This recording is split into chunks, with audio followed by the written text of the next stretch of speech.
आपके अपने YouTube channel बिना लॉ एकेडमी में आपका स्वागत है।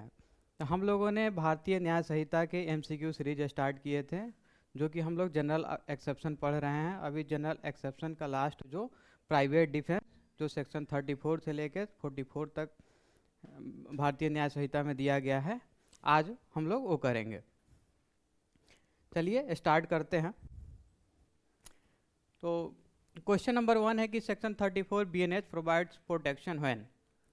तो हम लोग पहले सेक्शन 34 पढ़ लेते हैं। तो सेक्शन 34 क्या कह रहा है कि nothing is an offence which is done in the exercise of the right of private defence. माने आप अगर कोई भी ऐसा एक्ट अगर अपने प्राइवेट डिफेंस में कर रहे हैं तो ऑफेंस के कैटेगरी में नहीं आएगा। तो क्वेश्चन नंबर कह रहा है कि section 34 BNH provide protection when an act is done in retaliation.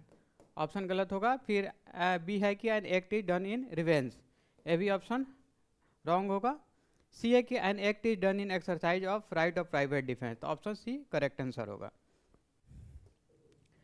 Question number 2 कह रहा है कि section 35 BNH gives right of private defence of. तो सेक्शन 35 पहले पढ़ लेते हैं। तो सेक्शन 35 कह रहा है कि every person has a right subject to the restriction content in section 34। जो भी आपका प्राइवेट डिफेंस जो दिया गया है वो subject to restriction of section 37। जो सेक्शन 37 में जो रेस्ट्रिक्शन दिया गया है उसको उसमें आपका प्राइवेट डिफेंस फॉल नहीं करेगा। तो हम लोग सेक्शन 37 भी आगे चल के पढ़ेंगे कि सेक्शन 37 में कौन कौन सा आपका दिया गया है जिसमें आपका प्राइवेट डिफेंस फॉल नहीं करेगा। फिर कह रहा है कि his own body and the body of any other person. जो आपका राइट ऑफ प्राइवेट डिफेंस होगा अपने ओन बॉडी, अपने बॉडी के लिए भी एक्सरसाइज कर सकते हैं या दूसरे के बॉडी के लिए भी एक्सरसाइज कर सकते हैं। Against any offence affecting the human body. अगर कोई ऐसा ऑफेंस है जो आपके ह्यूमन बॉडी का अफेक्ट कर रहा हो। बी है कि द प्रॉपर्टी वेदर मूवेबल और इमूवेबल। अगर कोई ऐसा प्रॉपर्टी है चाहे वो मूवेबल हो या इमूवेबल हो, चाहे आपका हो और चाहे दूसरे किसी पर्सन का हो। Against any act which is an offence falling under the definition of theft. अब इसमें कौन कौन सा आपका जो राइट टू प्राइवेट डिफेंस है जो अगेंस्ट प्रॉपर्टी, तो कौन कौन से आप ऑफेंस में आप एक्सरसाइज कर सकते हैं। तो ऑफेंस पहला तो दिया है थेफ्ट, पहला थेफ्ट दिया है, दूसरा रॉबरी, तीसरा मिसचीफ और चौथा है क्रिमिनल ट्रेसपास।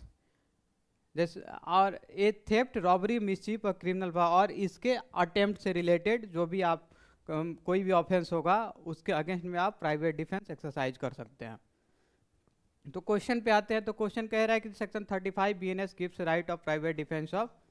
तो option C own and others body and property. अपना या दूसरे पर्सन का बॉडी या प्रॉपर्टी के अगेंस्ट में आप एक्सरसाइज कर सकते हैं। तो क्वेश्चन नंबर 3 है कि against which act can private defence of property be exercise under section 35 BNH। तो सेक्शन 35 BNH में कौन कौन से एक्ट हम लोग पढ़े थे लोग? Theft, robbery, mischief, trespass and attempt thereof. Option C is the correct answer. फिर क्वेश्चन नंबर 4 कह रहा है कि section 35 BNH is subject to. तो हम लोग के जो सेक्शन 35 में जो आपका राइट ऑफ प्राइवेट डिफेंस दिया गया वो किसके सब्जेक्ट में होगा? सेक्शन 37 ऑफ द भारतीय न्याय संहिता के सब्जेक्ट में होगा ये रेस्ट्रिक्शन इन सेक्शन 37। फिर 5 दिया है कि X is Y trying to commit robbery in Z shop. X catches Y and injures him while preventing the robbery. This act fall under which section of BNH? तो आपके section 35 में fall करेगा। Question number 6 है कि section 36 BNH gives right of private defence against. तो हम लोग section 36 पहले पढ़ते हैं कि क्या है दिया गया है सेक्शन 36 में। तो सेक्शन 36 कह रहा है कि right of private defence against act of a person of unsound mind when an act which would otherwise be a certain offence is not that offence by reason of the youth, the want of maturity of understanding, the unsoundness of mind or the intoxication of the person doing that act, or by reason of any misconception of the part of that person. Every person has the same right of private defense against that act which he would have if act were that offence. तो हम लोग जैसे कि section 20, 21, 23, 24 हम लोग पढ़े थे लोग कि जैसे कि कोई भी 7 साल का बच्चा जो क्राइम कमिट करता है वो ऑफेंस के कैटेगरी में नहीं आएगा। चाहे 7 से जो सेक्शन 21 में पढ़े थे लोग कि 7 साल और 12 साल के जो बीच का बच्चा है, अगर उसके पास सफिशियंट मैच्योरिटी नहीं है जो अपना एक्ट को समझ सके, तो ऑफेंस के कैटेगरी में नहीं आता है। और 22 क्या था, अनसाउंड माइंड। और 23 क्या था कि कोई जो इनवॉलुंटरी अगर इंटॉक्सिकेशन करता है तो ऑफेंस के कैटेगरी में नहीं आएगा। ये 4 चीज़ हम लोग पढ़े थे। लेकिन प्राइवेट डिफेंस में क्या है कि वो तो ऑफेंस के कैटेगरी में नहीं आएगा, वो कोई भी एक्ट करेंगे, लेकिन अगर उनके अगेंस्ट भी आपका प्राइवेट डिफेंस एक्सरसाइज कर सकते हैं। जैसे कुछ छोटा बच्चा अगर 7 साल से नीचे आपको मारने आए तो आप उसके अगेंस्ट भी अपना प्राइवेट डिफेंस एक्सरसाइज कर सकते हैं। इलस्ट्रेशन में दिया है कि Z a person of unsound mind attempt to kill A, Z is guilty of no offence but A has the same right of private defence which he would if Z were sane. तो हम लोग जैसे कि section 22 पढ़े थे लोग कि कोई भी अगर जैसे कि अनसाउंड माइंड का पर्सन है, वो अगर आपको कोई भी ऑफेंस कमिट करता है तो वो जनरल एक्सेप्शन के कैटेगरी में आएगा और उसके ऑफेंस को लाइबल नहीं होगा। तो वहीं दिया है कि जेड तो लाइबल तो नहीं होगा, लेकिन अगर ये जो है अपना right of private defence exercise कर रहा है तो वो भी लाइबल नहीं होगा। वो भी ये को भी अपना राइट है कि वो अपना प्राइवेट डिफेंस उस अनसाउंड माइंड जो पर्सन है उसके अगेंस्ट में एक्सरसाइज कर सके। बी है कि A enters by a night a house which is legally entitled to inter.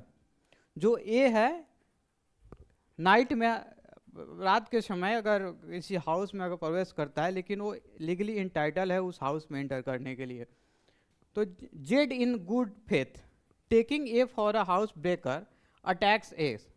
तो जेड जो है गुड फेथ में क्या कर रहा है कि ए के ऊपर अटैक कर रहा है। Here Z by attacking A under this misconception commits no offence. जो आपका जेड जो है गुड फेथ में अटैक कर रहा है तो उसका भी कोई ऑफेंस नहीं होगा। But A has the same right of private defence against Z. A के पास same right of private defence है अगेंस्ट जेड। जैसे कि जेड ने तो लीगली इंटर किया, तो वो तो ये क्या किया कि उसने अपना right of private defence exercise किया, लेकिन जेड के पास सेम पावर है कि वो भी अपना right of private defence exercise कर सके। कुल मिला के सेक्शन 37 ए है कि आपको जैसे कोई ऐसा पर्सन जो कि एक्सेप्शन के कैटेगरी में आ रहा है कि सेक्शन 20, 21, 22, 23 ये आपके एक्सेप्शन के कैटेगरी में है, तो वो तो ऑफेंस कमिट कर रहा है तो ऑफेंस के कैटेगरी में नहीं आएगा। लेकिन आप अपने प्राइवेट डिफेंस में उस पर्सन के अगेंस्ट भी अपना प्राइवेट डिफेंस एक्सरसाइज कर सकते हैं। तो क्वेश्चन में आते हैं कि section 36 BNS gives right of private defence against even unsound, intoxicated, immature or mistaken person. Option B is the correct answer. 7 दिया है कि A legally entering a house at night is mistaken by Z for a burglar. Z attacks A has the same right of private defence against Z as if Z were committed offence. Option B is the correct answer. Question number 8 है कि ए 10-year-old child without understanding tries to stab B with knife. B pushes child away to save himself. This falls under which section of BNS? So ये भी section 36 में fall करेगा कि कोई 10 साल का बच्चा है जिसके पास सफिशियंट मैच्योरिटी नहीं है कि वो एक्ट को समझ पाए, अगर वो नाइफ से अगर स्टैब करना चाहता है बी को, तो बी के पास सेम राइट है कि वो अपना right of private defence exercise कर सके अगेंस्ट दिस चाइल्ड। तो ये किस सेक्शन के अंदर फॉल करेगा? तो आपको ये सेक्शन 36 के अंदर फॉल करेगा। 9 है कि right of private defence is not available against.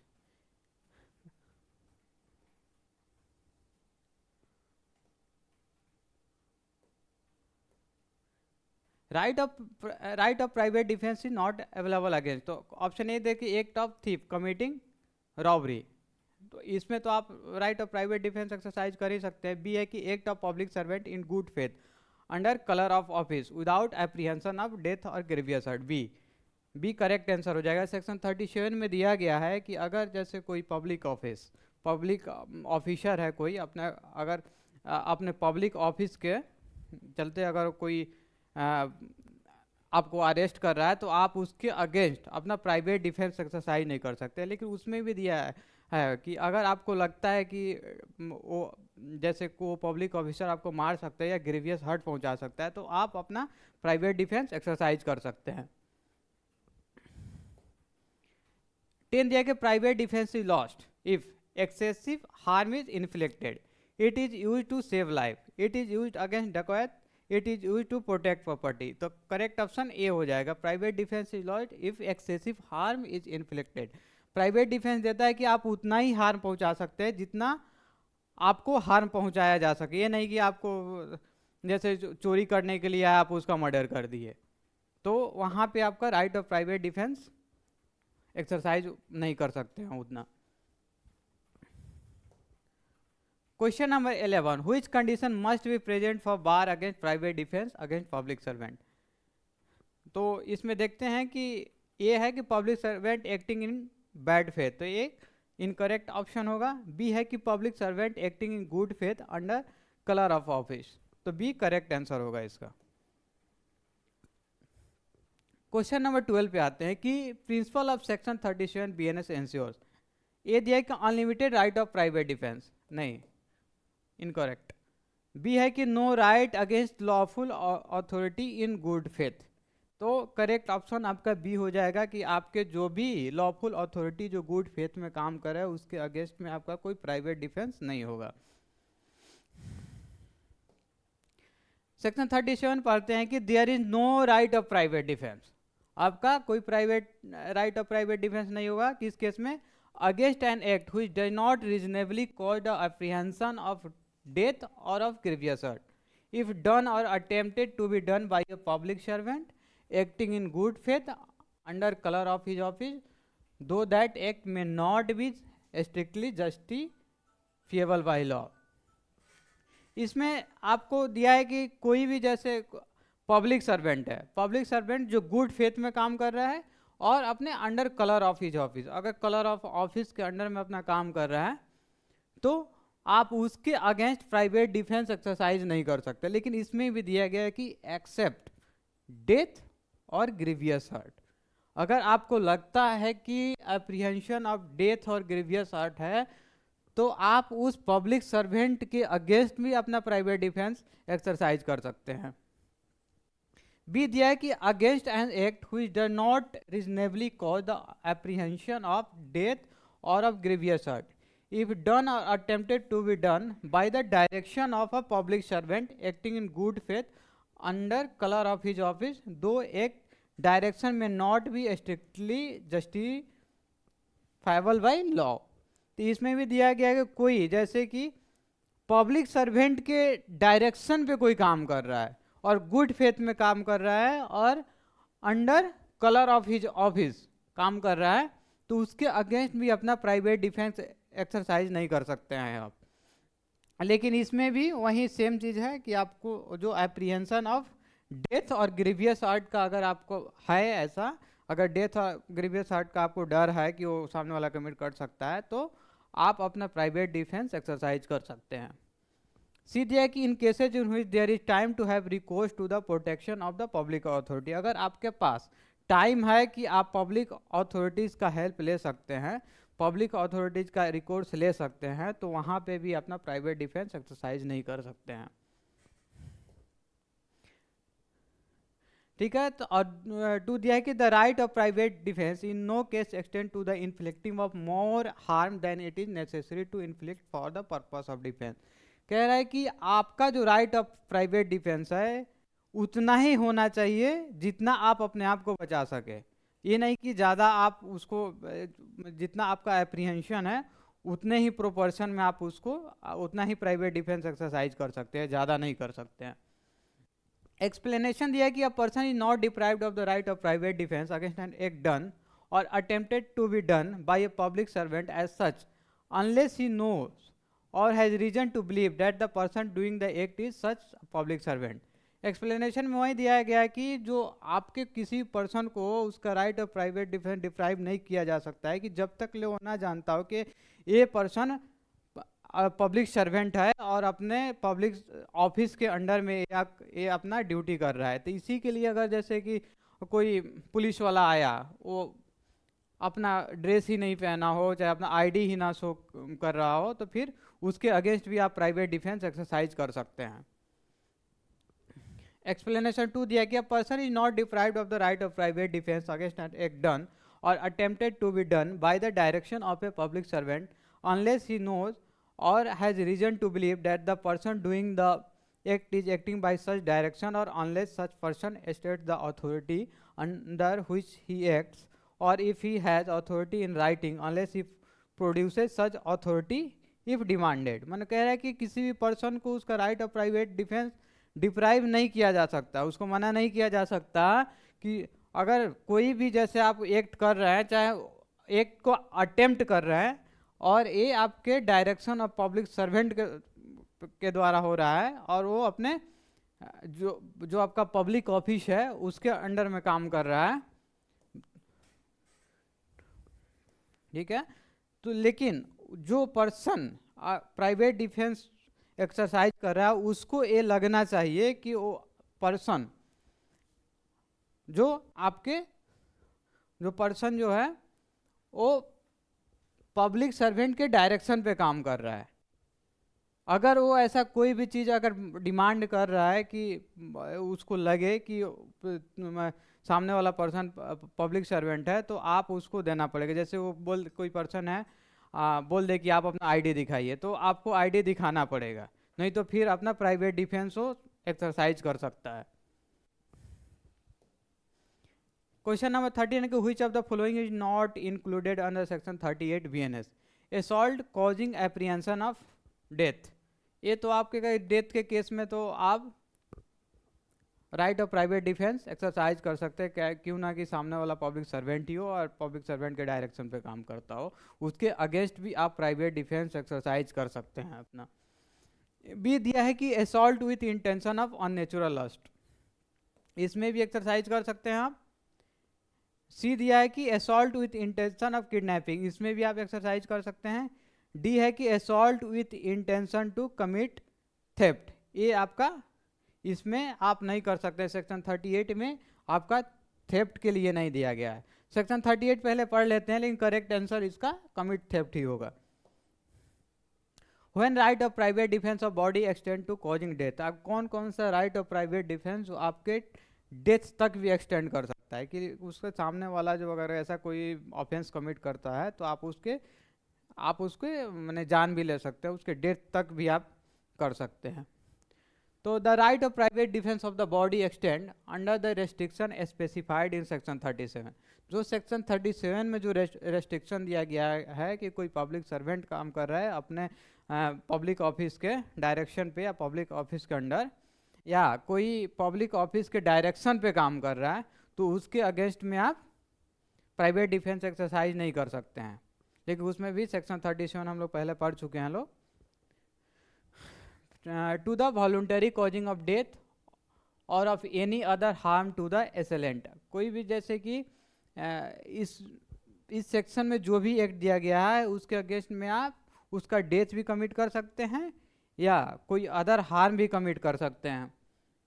If the offence which occasion the exercise of the right be of any the description hereinafter enumerated namely, तो कौन कौन से ऐसा ऑफेंस है जिसमें आप डेथ कमिट कर सकते हैं। डेथ अपना प्राइवेट डिफेंस एक्सरसाइज करते समय आप एसेलेंट जो ऑफेंस कमिट कर रहा है उसका डेथ भी ले कर सकते हैं। तो देखते हैं कौन कौन सा है।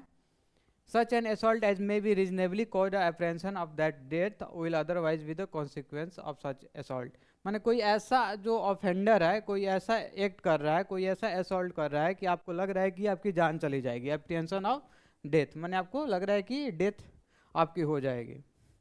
बी दिया है कि such an assault as may reasonably cause the apprehension that grievous hurt will otherwise be the consequence of such assault. अगर आपको लगता है कि जो ऑफेंडर जो है असॉल्ट कमिट कर रहा है, उस असॉल्ट से आपको लगता है कि ग्रीवियस हर्ट आपका हो जाएगा, तो आप उसके जो भी प्राइवेट डिफेंस आपका डेथ तक एक्सटेंड कर जाएगा, आप उसके जान भी ले सकते हैं।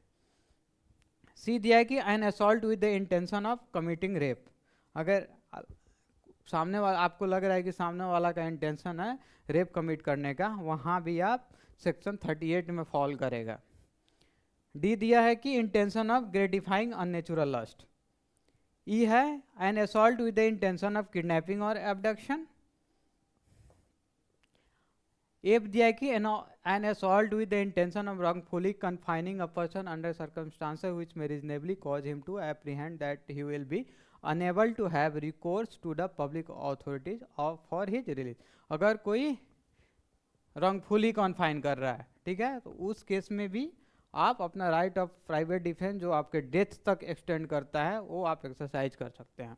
जी है कि एन एक्ट ऑफ थ्रोइंग और administering acid or an attempt to throw or administer acid which may reasonably cause the apprehension that grievous hurt will otherwise be the consequence of such।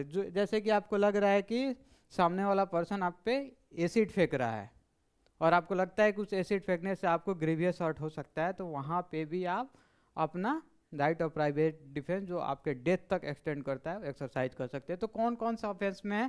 पहला तो सामने वाला आपको लग रहा है कि मर्डर कमिट कर रहा है। दूसरा क्या है? सेकंड है आपको ग्रीवियस हर्ट। थर्ड है आपका रेप। फोर्थ है अननेचुरल ग्रेटिफाइंग। फिफ्थ कौन सा था? फिफ्थ आपका था किडनैपिंग। फोर्थ आपका अननेचुरल लस्ट था, ठीक है। फिफ्थ है किडनैपिंग। सिक्स्थ क्या है? सिक्स्थ है आपका wrongfully कॉन्फाइन। और सेवेंथ है आपका एसिड अटैक। ये आपको 7 ऐसे ऑफेंस है जहां पे आप अपना right of private defence exercise करते समय आप उसका डेथ भी कर सकते हैं, आप उसका जान भी ले सकते हैं। 7 ऐसे ऑफेंस है। कौन कौन ऑफेंस है?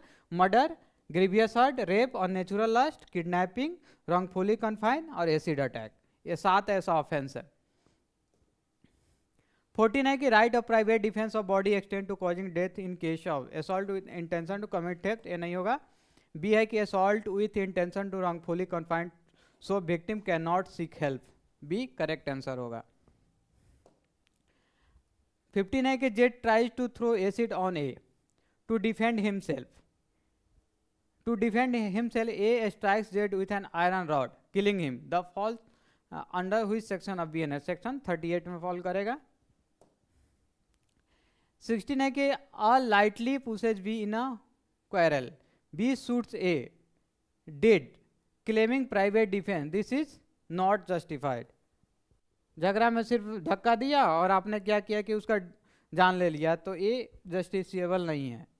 ये यहाँ तक आप अपना प्राइवेट डिफेंस एक्सरसाइज नहीं कर सकते हैं।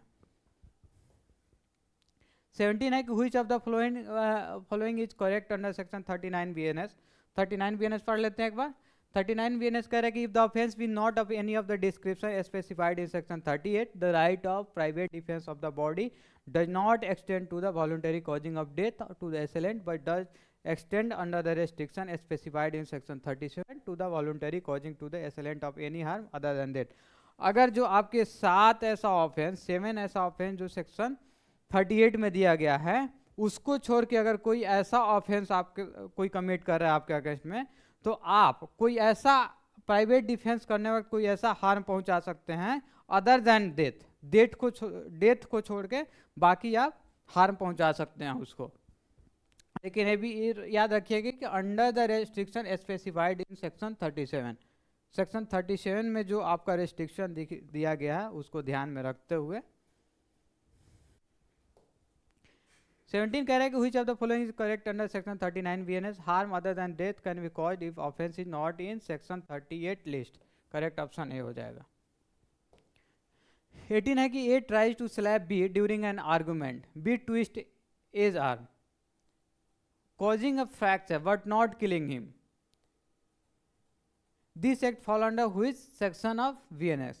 तो ये सेक्शन 39 में फॉल करेगा, क्योंकि यहाँ पे अब डेथ कमिट नहीं कर सकते, प्राइवेट डिफेंस एक्सरसाइज करने वक्त अदर हार्म आप पहुँचा सकते हैं बट डेथ नहीं। 19 है कि right of private defence of body commences only after offence is completed as soon as reasonable apprehension of danger arises. जब भी आपको डेंजर लगता है कि ये डेंजर शुरुआत हो गया, डेंजर आपको लगता है, तभी से आपका right of private defence start हो जाता है। तो आइए सेक्शन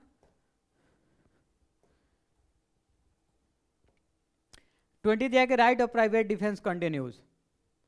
जो राइट ऑफ प्राइवेट डिफेंस जो स्टार्ट तो तभी से हो जाएगा जब आपको लगता है कि आपका एप्रीहेंशन ऑफ डेथ है, चाहे तो आपको वहाँ से आपका right of private defence start हो जाता है। लेकिन कब तक होगा? Till revenge is taken till apprehension of danger continues. जो आपका राइट ऑफ प्राइवेट डिफेंस तब तक ले कंटिन्यू रहेगा जब तक कि आपका जो आपका एप्रीहेंशन ऑफ डेंजर कंटिन्यू रहेगा। जब तक आपका डेंजर कंटिन्यू रहेगा तब तक ले आपका राइट ऑफ प्राइवेट डिफेंस भी कंटिन्यू रहेगा। सेक्शन क्वेश्चन नंबर 21 कह रहा है कि which of the following is not correct under section 40 BNS। ये है कि defence Begins eight attempt or threat stage, ये सही है।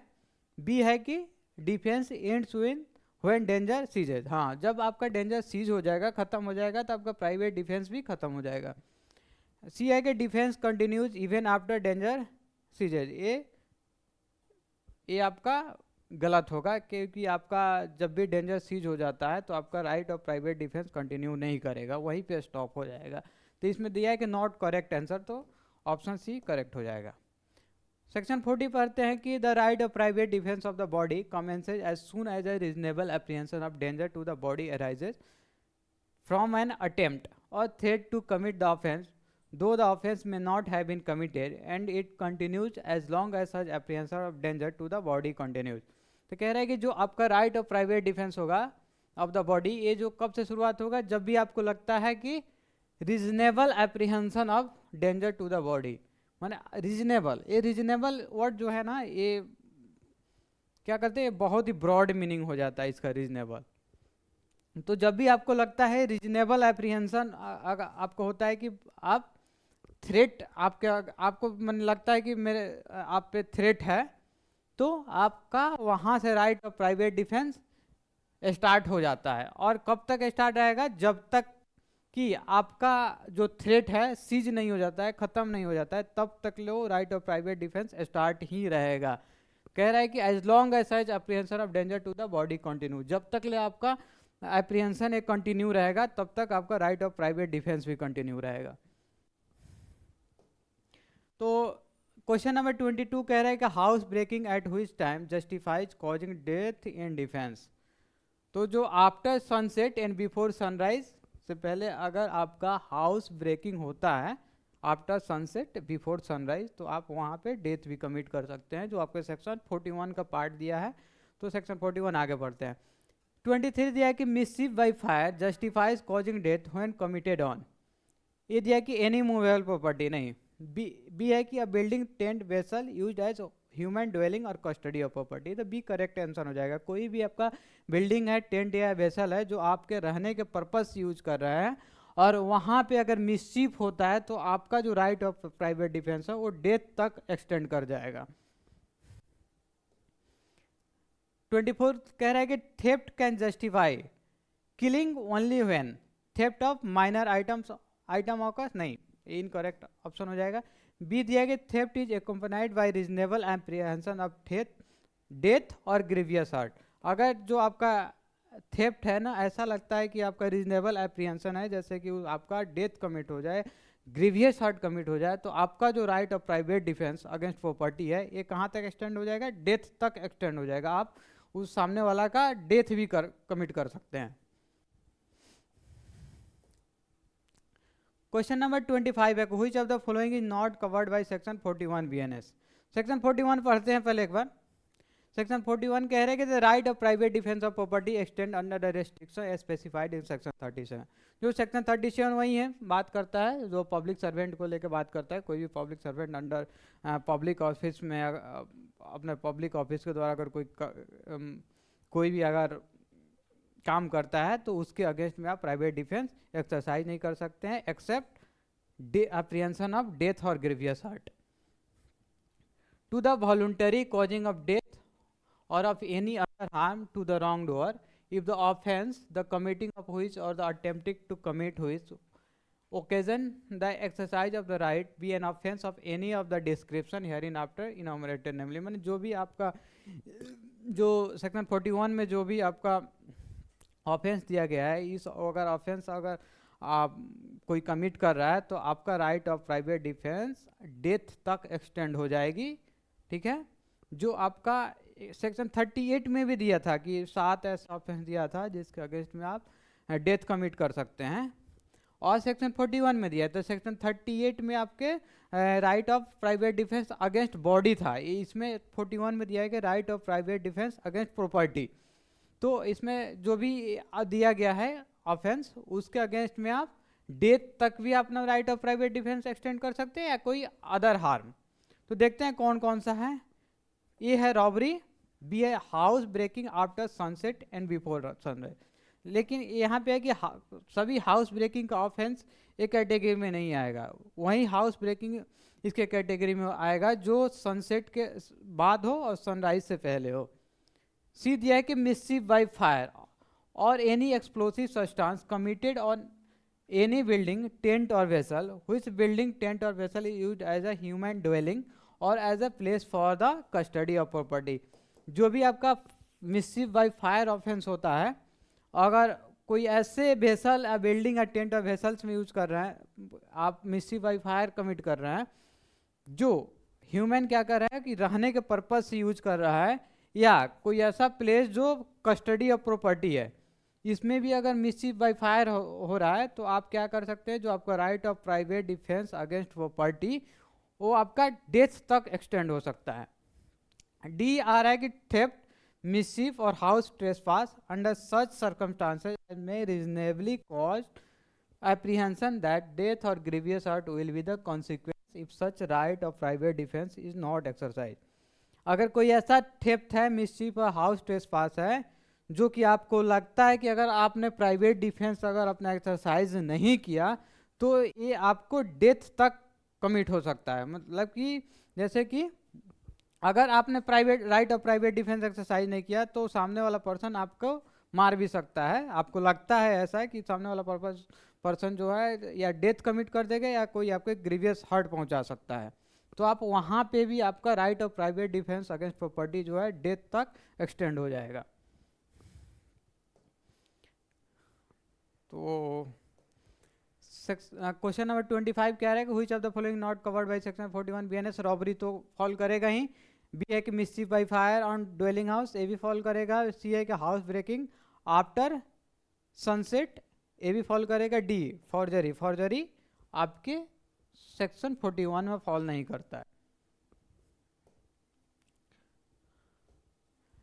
क्वेश्चन नंबर 26 कह रहे हैं कि which of the following is not covered under section 42 BNS. Section 42 पढ़ लेते हैं। सेक्शन 42 कह रहा है कि if the offence the committing of which और the attempting to commit which occasion the exercise of the right of private defence with theft, mischief or criminal trespass not of any of the description as specified in section 41, that right does not extend to the voluntary causing of death but does extend subject to the restriction as specified in section 37 to the voluntary causing to the wrongdoer of any harm other than death।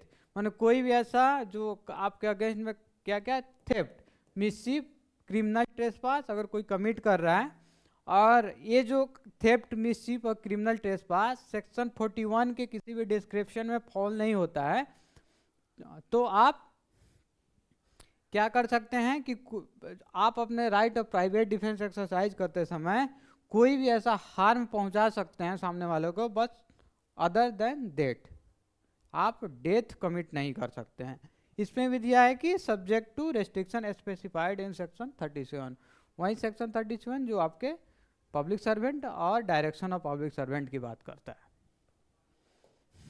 तो question number 26 क्या रहा है, कौन सा 42 में cover नहीं करता है, तो ये है theft without risk of life, ठीक है, ये तो फॉल करेगा। बी है मिसचिफ डैमेजिंग प्रॉपर्टी, ये भी फॉल करेगा। सी दिया है कि ट्रेसपास इन डे टाइम, ये भी फॉल करेगा। डी रॉबरी नहीं फॉल कर, रॉबरी आपके सीधे सेक्शन 41 में फॉल करता है, तो वहाँ पे ये डेथ, आपका जो राइट ऑफ प्राइवेट डिफेंस है ना, वो डेथ तक एक्सटेंड होता है रॉबरी के केस में। 27 दिया है कि A see Z entering his courtyard unlawfully during day time, A pushes Z away and injures him but does not kill, this fall under which section of BNS, section 42 में fall करेगा, क्योंकि यहाँ पे death commit नहीं हो रहा है। Right of private defence exercise करने के दौरान डेथ नहीं कमिट हो रहा है, other harm then death commit हो रहा है, तो ये आपके सेक्शन 42 में फॉल करेगा।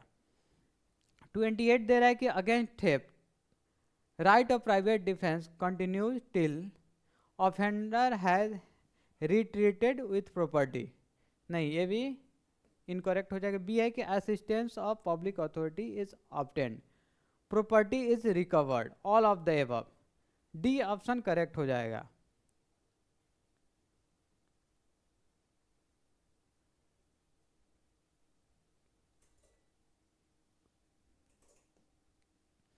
ट्वेंटी 29 दिया है कि against robbery private defence continues, जो आपके रॉबरी है, आपके प्राइवेट डिफेंस कहाँ तक कंटिन्यूज होता है, ये till robber flees with property. B है कि as long as robber causes attempt death hurt wrongful restraint और fear of instant harm continues. C दिया है कि till police file FIR. D है कि ओनली ड्यूरिंग एनी टाइम। तो option correct जो आपका बी हो जाएगा, जब तक ले आपको लगता है कि आपका रॉबर जो है ना आपका डेथ कॉज कर सकता है, अटेम्प्ट कॉज कर सकता है, जब तक ले आपका ये अप्रीहेंशन कंटिन्यू करता है तब तक आपका राइट ऑफ प्राइवेट डिफेंस भी कंटिन्यू करेगा। क्वेश्चन नंबर 30 है कि थीफ एंटर बीज house at midnight and continues inside, B injures him to defend his property, this act fall under which section of BNS, section 43 में fall करेगा, section 43 में fall करेगा, ठीक है। 31 दिया है कि A is attacked by armed mob, he fires to defend but bullet hits an innocent passerby under section 44 BNS, A has not committed any offense, correct option C हो जाएगा। 44 पढ़ते हैं कि if in the exercise of the right of private defence against an assault which reasonably causes the apprehension of death, the defender be so situated that he can not effectually exercise that right without risk of harm to an innocent person, his right of private defence extend to the running of that risk. Illustration, इसका आप meaning समझिए कि जैसे कि आप पे कोई mob,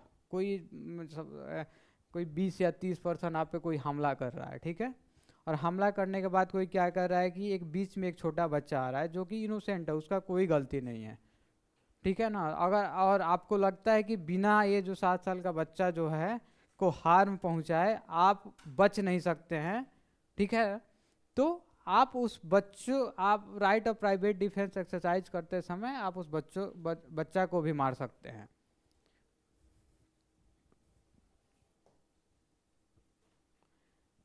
question number 32 कह रहा है कि which of the following is not correct under section 44 BNS। A दिया है कि right of private defence extend to risk of harm to innocent if unavoidable, correct जो आपका ये तो सही होगा। बी है कि इनोसेंट इज हार्म्ड इंटेंशनली, नहीं ये इंटेंशनली हार्म नहीं पहुंचा सकते इनोसेंट पर्सन को, तो करेक्ट ऑप्शन बी हो जाएगा। क्वेश्चन नंबर 33 कह रहा है कि A is attacked by a mob attempting to kill him, to defend himself, A fires into the mob and unintentionally injures a child present among them, this act fall under which section of BNS, section 44 में fall करेगा। तो हम लोग ने chapter 3 को complete कर लिया, general exception को कंप्लीट कर लिया। अब नेक्स्ट डे हम लोग चैप्टर 4 लेकर आएंगे। अगर आपको मेरा वीडियो अच्छा लगा तो चैनल को सब्सक्राइब करें, लाइक करें और शेयर करें।